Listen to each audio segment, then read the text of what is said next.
တက်သိခံတယ်ဆိုတာကကိုယ့်ရဲ့ဖြစ်ပျက်လာတဲ့ဖြစ်ရမှန်ဇလံတစ်ပုဒ်ကိုတခြားသူကိုတိအောင်ပြောပြတာကိုတက်သိခံတယ်လို့သုံးနှုန်းထားတာဖြစ်တယ်ကျွန်တော်တို့ဖះเจ้าသွားပြီဆိုလို့ရှိရင်တပတ်တာကိုခံစားရတဲ့ကောင်းကြီးပဲဖြစ်ဖြစ်ကိုကြုံတွေ့လာရတဲ့အခက်အခဲတွေပဲဖြစ်ဖြစ်ဖះเจ้าမှာတက်သိခံကြတယ်အဲ့တော့ကျွန်တော်အနေနဲ့လည်းအခုတက်သိခံစရာရှိပါတယ်အမျိုးတွေအားလုံးလည်း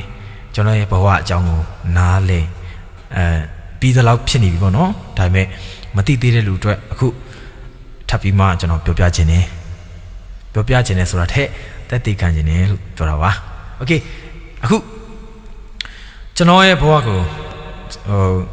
အနည်းငယ်ပေါ့နော်အချိန်လေးငယ်ကတော့အဖြစ်ကျွန်တော်အနေငယ်ပြပြခြင်းတယ်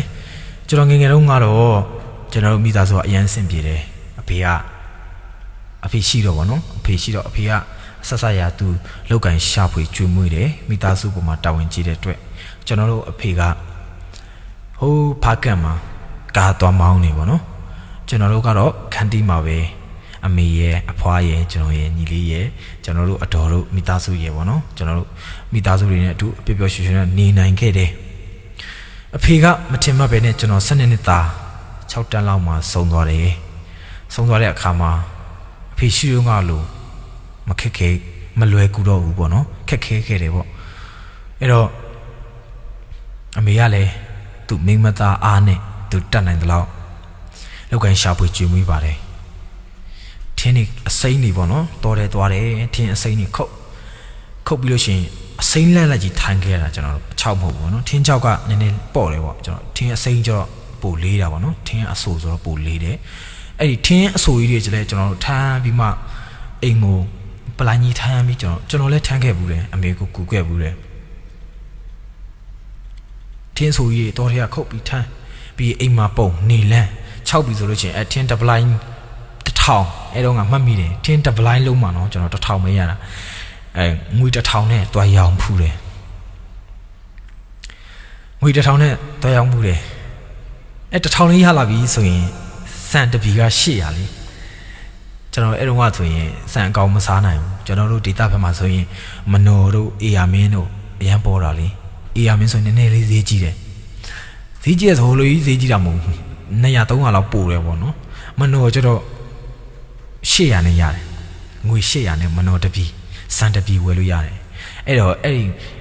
ထင်းအောင်လို့ရလာတဲ့ပတ်စံ1000ရင်ကာမိမှကျွန်တော်စံဆိုင်သွားပြီးစံတပီ800နဲ့ကျွန်တော်ပေးပြီးဝယ်တယ်ပြီးရင်မနက်လေးလုံးညလေးလုံးခွဲချက်ရင်စံတပီကကုန်ရောတခါတလေကြောက်လို့ရှိရင်ဟိုမစားနိုင်မတောင်းနိုင်ဆိုရင်တခါတလေကြောက်တော့ဟိုနှစ်ဘူးလောက်ပဲချက်ရတယ်ဗောနှစ်ဘူးလောက်ဆိုတော့ကျွန်တော်စံတပီကို2ရက်တော့စားရတယ်တခါလေကြာရင်စံတပီကို1ရက်ပဲချက်တယ်အဲ့တော့အဲ့လိုနဲ့ပဲဖြတ်တန်းလာတယ်ကျွန်တော်တို့ဘဝထင်းရောက်နေစားတယ်နောက်တစ်ခုကဘာလဲဆိုတော့ကျွန်တော် Facebook မှာတင်ထားတဲ့အားလေးအမျိုးအားလုံးကလည်းတွေ့ပြီးလောက်ပါပြီမုတ်ဖတ်ထုတ်ပေါ့နော်အမေကမုတ်ဖတ်ထုတ်တယ်လုပ်တယ်ညဆိုရင်တော်တော်ကြီးကိုအချင်းကုန်တယ်မုတ်ဖတ်ထုတ်ကလက်ဝင်တယ်အရင်ဆုံးဖက်ကိုငပြောဖက်ပေါ့နော်ငပြောဖက်ကိုမီးဖို့ရတယ်မီးကင်ရတယ်ပေါ့မီးကင်ပြီးရင်ပြန်ပြီးအဝတ်နဲ့တုပ်ရတယ်ပြာတွေဖုံတွေတဲတွေမပေါအောင်အဝတ်နဲ့တုပ်တယ်တုပ်ပြီးလို့ရှိရင်စီတုပ်ရတယ်မကောက်စီတုပ်ပြီးရင်အဲ့ဒီဟိုပါပေါ့အစာပလာတွေထည့်ပြီးမှဖက်နဲ့ထုတ်ရတာပေါ့နော်အဲ့အစာပလာလောက်တော့တော်တော်ကြာတာမဟုတ်ဖက်တွေကလေတခါလောက်ပြီးဆို2နာရီ3နာရီအမေကလို့ထားပြီးမှထုတ်ရတယ်မနေ့စောကြီး4နာရီလောက်ထားပေါင်းရတယ်မိုးလင်းတာနဲ့အကျက်ပေါ့မိုးလင်းပြီဆိုရင်ကျွန်တော်ကမနေ့စာအမီပေါ့နော်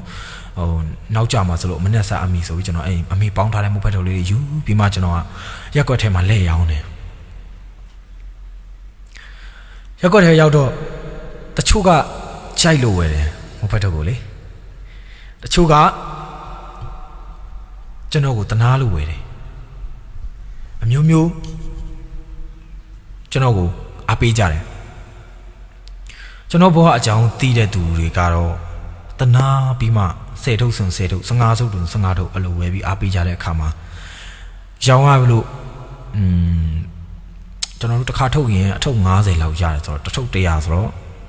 9000ပေါ့အဲ့တော့အရင်က2500လောက်ရှိမယ်ပေါ့အဲ့တော့ကဈေးနဲ့ဆိုရင်ပေါ့နော်အခုကတော့မရတော့ဘူးပေါ့ 2005ရင်2500မြတ်တယ်လေအဲ့လိုဆိုတော့သင်ပြေတယ်ပေါ့ရက်ဆက်ပြီးမှရောင်းဖြစ်လာတယ်မုတ်ဖက်တုတ်တွေအခုလိုမိုးရသည်ဆိုရင်ကျွန်တော်တို့ဒညင်းသီးတွေပေါ်တယ်ဒညင်းသီးတွေလည်းရောင်းတယ်ပြုတ်ပြီးမှအဲ့လိုခက်ခက်နဲ့ဖြတ်တန်းလာရပြီမဲ့ကျွန်တော်ကျောင်းပညာရေးမှာအဖေမရှိလို့ကျောင်းဆက်မတက်နိုင်လို့နားလိုက်ရတယ်ဆိုတာတနေ့မှမရှိဘူးအမေကကျောင်းမထားနိုင်လို့နားလိုက်ရတယ်ဆိုတော့လည်းတနေ့မှမရှိဘူး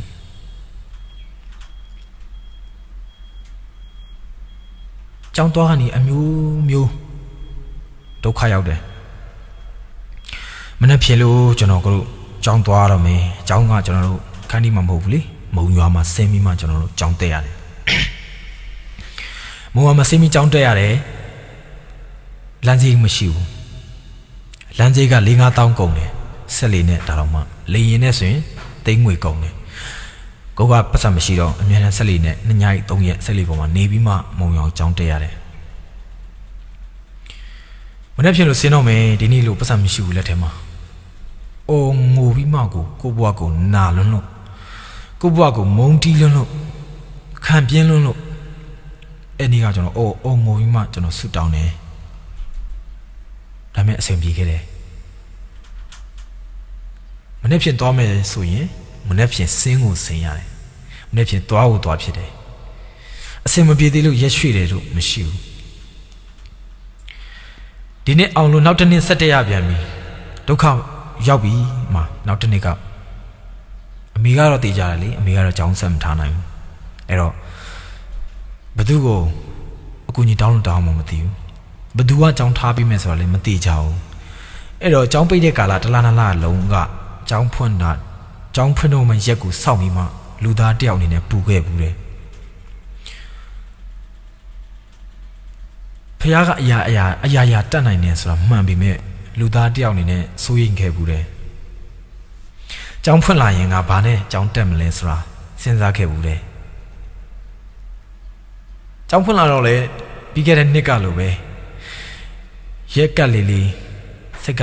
ညစ်လေးကြောင်းဖွင့်ခံနီးလေးတောကများလေးတခါတလေဖះကိုအပြစ်တင်တာအောင်ရှိသေးတယ်ဘာလို့ဒီလိုဘဝမျိုးနဲ့ငါအသက်ဆက်နေရတာလဲဖះကတကူရှိတယ်ဆိုဖះကအရာတတ်နိုင်တယ်ဆိုဘာလို့ကျွန်တော်ကိုဒီလိုဒုက္ခတွေနဲ့ကြုံတွေ့စေတာလဲ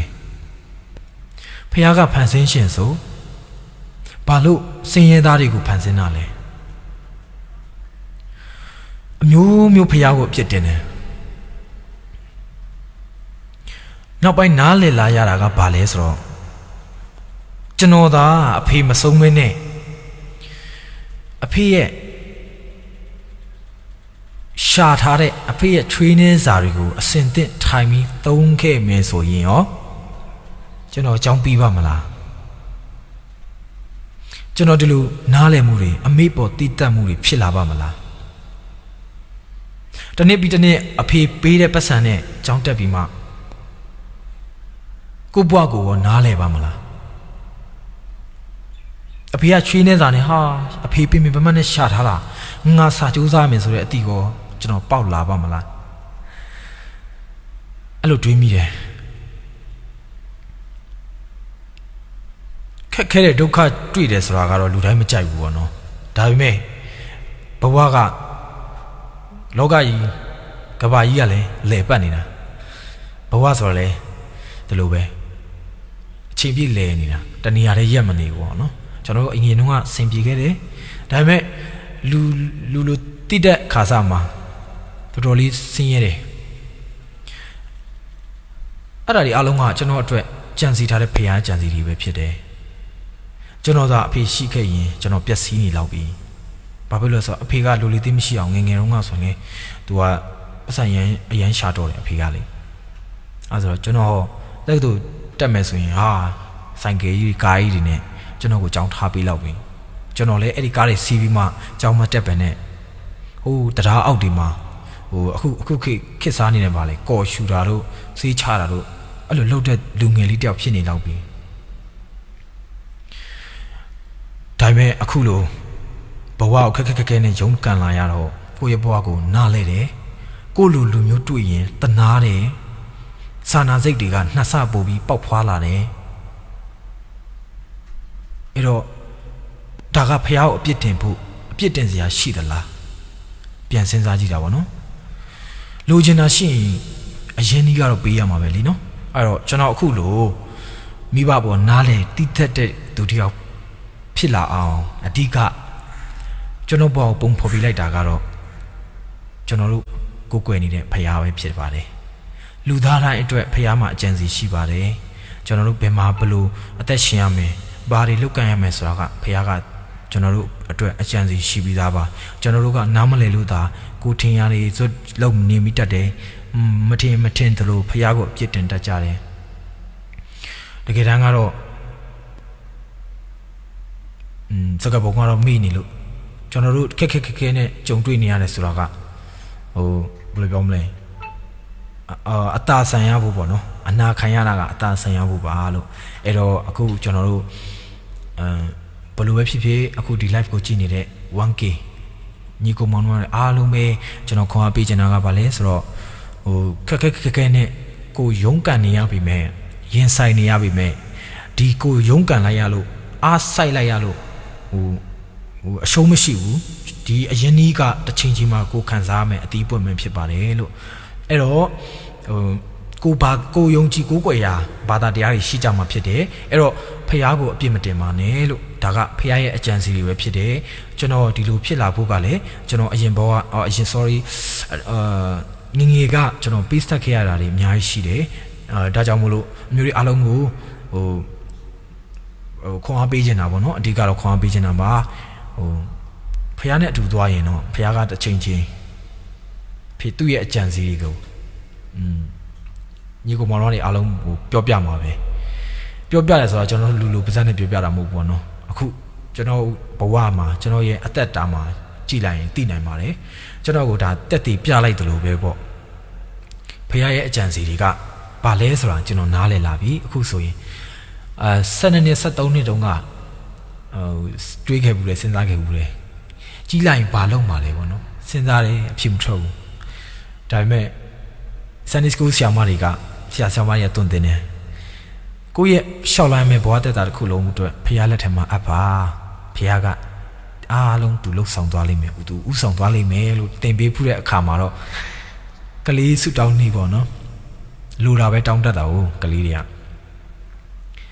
လိုချင်တာပဲတောင်းတတ်တာပြောတာလိုအပ်တာမတောင်းတတ်ဘူးလိုချင်တာပဲတောင်းတတ်တာအဲ့ကကျတော့ကျွန်တော်တောင်းတာကချမ်းသာတဲ့သူဖြစ်ချင်တယ်ပေါ့နော်ငငယ်တုန်းကဆင်းရဲတော့ချမ်းသာတဲ့သူဖြစ်ချင်တယ်ပြီးတော့ကျွန်တော်ကအဆိုဝါဒနာပါတော့အဆူတော်ဖြစ်ချင်တယ်ပေါ့ကလေးအတွေ့နဲ့ဆူတောင်းခဲ့ဘူးတယ်ပေါ့နော်ဒါပေမဲ့ကျွန်တော်ဆူတောင်းချက်ကဖះရဲ့အကြံစီဆိုတော့အဲ့လိုမှကျွန်တော်မသိဘူးလေအခုကျွန်တော်အတန်ပိုင်းဆိုင်ရာနဲ့အခုကျွန်တော်ဘဝကိုကျွန်တော်အသက်မွေးရအောင်မယ်ဆိုတော့ဒါကျွန်တော်ရဲ့စန္ဒနဲ့ဖះရဲ့အကြံစီကတစ်ထပ်တည်းကြာသွားလို့ဖြစ်တယ်ဖះရဲ့အကြံစီကိုကျွန်တော်တို့မသိနိုင်ဘူးကိုကလည်းတဖြည်းဖြည်းနဲ့စူးစမ်းရှာနော်ကိုကလည်းနေ့ရက်စဉ်တိုင်းမှာဖះရဲ့အလိုတော်ဝန်ခံနိုင်ရမယ်ဘယ်လိုပဲဖြစ်ဖြစ်ဖះရဲ့အကြံစီကိုသိမှပဲအဆင်ပြေမယ်လို့တော့ထင်တယ်နှုတ်မရင်တော့ဟိုဆက်စားဒီဆက်စားနဲ့ဟိုရောင်ဒီရောင်နဲ့လမ်းပြောင်းနေဦးမှာကျွန်တော်အကြောင်းပြီးတာ2016လေနော်အကြောင်းပြီးတာ2016ပြီးတယ်ကျွန်တော်အခုတကယ်ကိုကျွန်တော်ရဲ့လမ်းကြောင်းကဘာလဲဆိုတာကြည့်ရင်ကျွန်တော်2020မှာတည်တာ2020မှာတည်တယ်အဲ့ဆိုဒီ၄နှစ်လုံးကကျွန်တော်ကြောင်ပြောင်းနေတယ်၄နှစ်လုံးကဟိုဟာလားဒီဟာလားမသိကွယ်ဘူးဟိုမှာအလုပ်သွားလုပ်လိုက်5 6လနဲ့ထွက်လာလိုက်ဒီမှာသွားလုပ်လိုက်တနည်းနဲ့နားလိုက်အဲ့လိုလေးဖြစ်နေတာပေါ့အဲ့ဒါကဖះကြံစီနဲ့တစ်ထပ်တည်းမကြလို့အခုကကျွန်တော်ရဲ့ဝါသနာနဲ့ကျွန်တော်ရဲ့ငငယ်တုန်းကဆူတောင်းချက်တစ်ထပ်တည်းကြလာတဲ့အခါမှာတော့ဘာဖြစ်ဖះရဲ့အကြံစီကငါ့ဘုံမှာပြည့်စုံတယ်လို့ကျွန်တော်ယုံကြည်တယ်အဲ့တော့အမျိုးတွေအားလုံးလည်း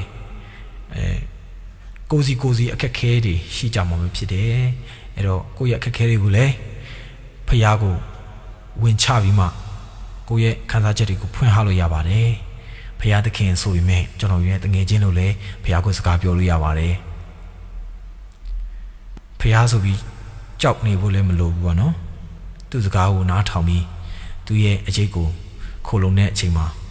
သူနဲ့ရင်းရင်းနှီးနှီးညတိုင်းမနက်တိုင်းနေ့တိုင်းကျွန်တော်တို့ဖွင့်ဟပြီးမှဆုတောင်းပြီးစကားပြောလို့ရပါတယ်ဖရာကိုအဲ့တော့အမျိုးတွေအားလုံးကိုဒီနေ့တက်တေခံချက်ဆိုတာကကျွန်တော်ဘွားနဲ့ယဉ်ပြီးမှပြောပြလိုက်တာပေါ့နော်ဒါတက်တေခံချက်လို့ခေါ်ပါတယ်ကျွန်တော်တက်တေခံလိုက်တယ်လို့ခေါ်တယ်ပေါ့နော်အမျိုးတွေအားလုံးလည်းဒါဘုဒ္ဓတရားရတော်မှာဖြစ်ပါတယ်အဲ့တော့နားထောင်ပြီးတဲ့အမျိုးတွေအားလုံးစိတ်ချမ်းသာကိုယ်ချမ်းသာပါစေလို့ဘုရားသခင်လည်းကောင်းချီးပေးပါစေအမျိုးတွေအားလုံးကို